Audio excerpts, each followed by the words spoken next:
परीक्षण लक्ष्य जिंक दाना और कपर सल्फेट द्रवण मध्य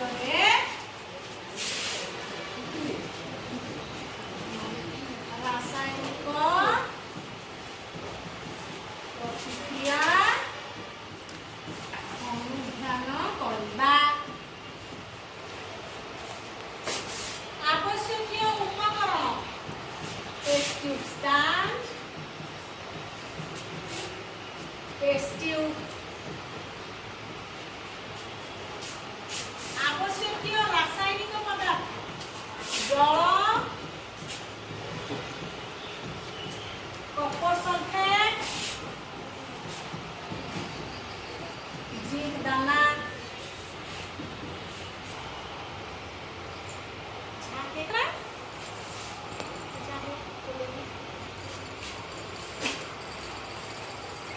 टेस्ट ट्यूब रे किछि जल निया जाऊ, सेथिरे कपर सल्फेट मिसा जाऊ, कपर सल्फेट मिसेई ताकू भल भाबरे पानी सह एक द्रवण प्रस्तुत करा जाऊ। तिले देखो जेतेबेले आमे टेस्ट ट्यूब रे कपर सल्फेट जल संगे मिसेइले किछि नथिला, किंतु आमे ताकू भलरे मिसेइबा परे धीरे धीरे पानी रो कलरटा चेंज होउची। देखैला कलर चेंज होउची ना पिले देखो, ब्लू कलर भलिया कलर पे आसुची ना, कलर चले किरी कपर सल्फेट संगे जलर एक जलीय द्रवण प्रस्तुत करा जाऊ। दुईटी टेस्ट ट्यूब रे सम परिमाण रे भाग करी रखा जाऊ।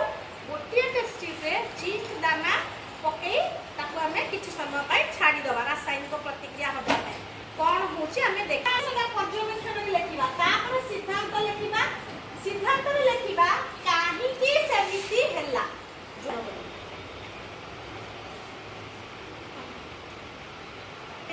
देखा दीर्घ द्रवण रो कलर समान अछि ना, या पर हमें कोन करबा, गोटे टेस्ट ट्यूब रे जिंक दाना पकेबा।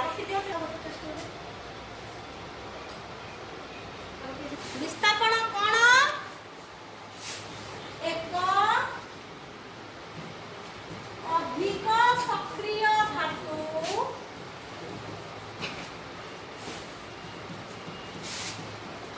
कम सक्रिय धातुर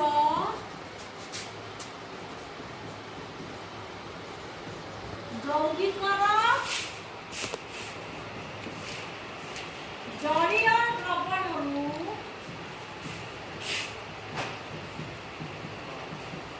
कम सक्रिय धातु को विस्थापित करे। एही प्रश्न उठुथबो अधिक सक्रिय धातु अधिक सक्रिय ना कपर अधिक सक्रिय?